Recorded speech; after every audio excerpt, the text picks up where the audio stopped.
After all this time, she's finally here. Happy Mother's Day, guys. I've been waiting to make this video for a long time, and now I'm proud to present to you the monstrous mama Mesopotamian men-made Mary murdering Tiamat. One of the more unfortunate things about her is that her history and appearance in myth are incredibly brief, as is typical for the first generation of creator gods in ancient myth. However, given that Tiamat is one of the very first, it's important for us to take a look at where it all started. So without further ado, let's take a look at the life, creations, and myth of Chaldea's best mom. Let's begin with something simple.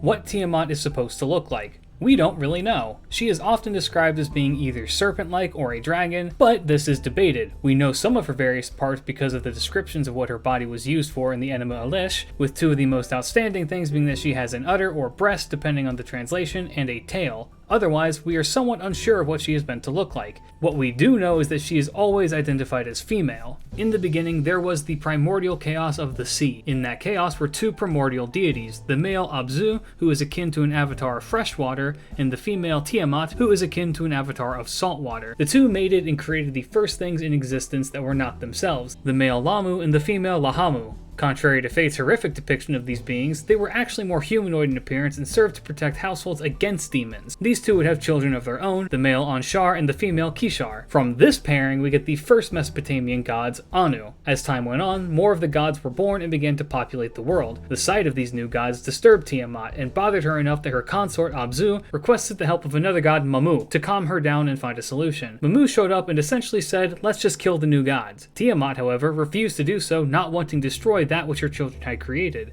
So instead, Mamu went to Abzu and said, "Let's kill them," and Abzu was all for it. Tiamat attempted to dissuade Abzu from this decision, but he refuses to listen. However, his genocidal plot was discovered and the god Ea created a spell that put Abzu to sleep. Mamu attempted to awaken Abzu, but Ea took away his halo and wore it himself and slew Abzu. The gods together then bound Mamu in chains, and Ea made Abzu's body into a home for him and his wife. It was in this place that they created the god Marduk, who was essentially Mesopotamian Zeus. The original gods then confronted Tiamat about her inaction, which had led to the death of Abzu, and how the now emboldened new gods had a powerful champion that made their lives miserable. They begged Tiamat to go to war against these new gods, and she agrees. She births an army of 11 demonic monsters, the poisonous horned snakes Musmahu, Usumgalu, and Basumu, the storm dragon Umudatrtu, the snake dragon Mushusu, the beast man Lahamu, the demonic lion-like Ugalu, the lion man Uridimu, the scorpion man Girtablulu, the fish man Kululu, the bull man Kusariku, and the furtive pygmy,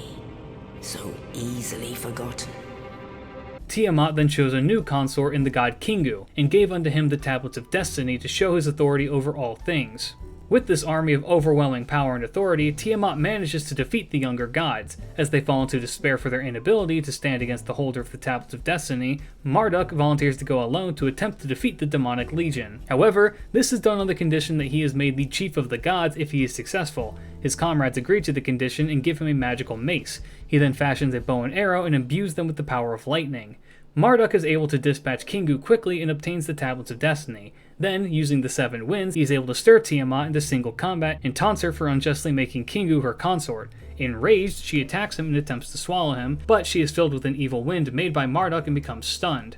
This allows Marduk to pierce her heart with an arrow and cover her with a special net to trap her. Seeing Tiamat has fallen, several of the old gods attempt to flee but are captured and bound up, as are all of Tiamat's demonic children. Kingu as well remains captured and sent to the Angel of Death. Marduk delivered a finishing blow to Tiamat with the mace, smashing her head in, and then cut her body into 2 pieces, making them the heaven and the earth. He then stretched her skin across the sky and across the earth. From her weeping eyes he made the Tigris and Euphrates rivers. From her breasts he made great mountains. From the foam of her mouth he made the clouds. From her spit he made the storms, the mists, and the winds. From her head flowed seawater, and thus created the sea.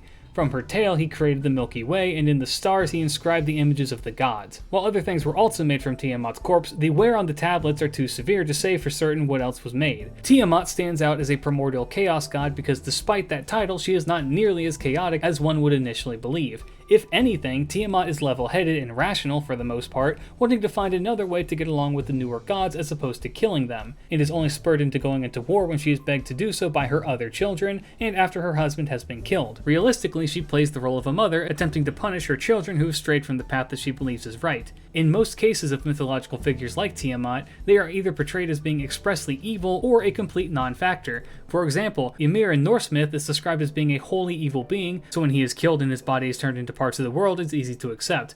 Alternatively, Pengu from Chinese myth has no interactions with the other gods and simply stretched the heavens and earth away from each other, died, and his body became various parts of the earth and sky, and the fleas on his backs became the people and animals. Then there's Gaia of Greek myth, who is simply a constant factor who occasionally produces offspring to challenge the gods, but is more or less a neutral factor in cosmology. This uniqueness in Tiamat makes her much more of an interesting character in myth than the majority of primordial gods. As that is the bulk of what exists historically for Tiamat, I think that it would be fun to go over her skills. Her first two skills are the Eyes of the Blue Star and the Eye of the Red Star. Given that these are not given an express reasoning for the naming, I'm going to make some guesses on them. Tiamat herself has somewhat of a dual nature in myth. She has the more peaceful Blue Star side, in which she is a mother goddess and as such has the authority over growth and progress. The more offensive Eye of the Red Star shows her side that despite it requiring aggravation from another side, she is still a formidable opponent in combat.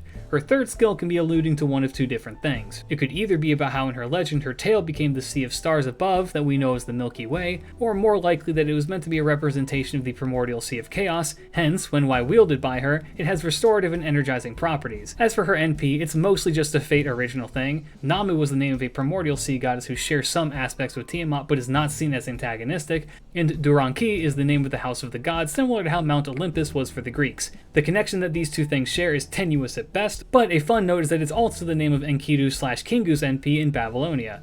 But that is it, Mama Tiamat in the books. Thank you all so much for watching, I really do appreciate it. Let me know what you thought down in the comments. Comment down below what character you would like me to cover in the future. Do all the YouTube stuff, check my links down below for my Discord, Twitch, and Twitter. But for now guys, keep your chin up, peace.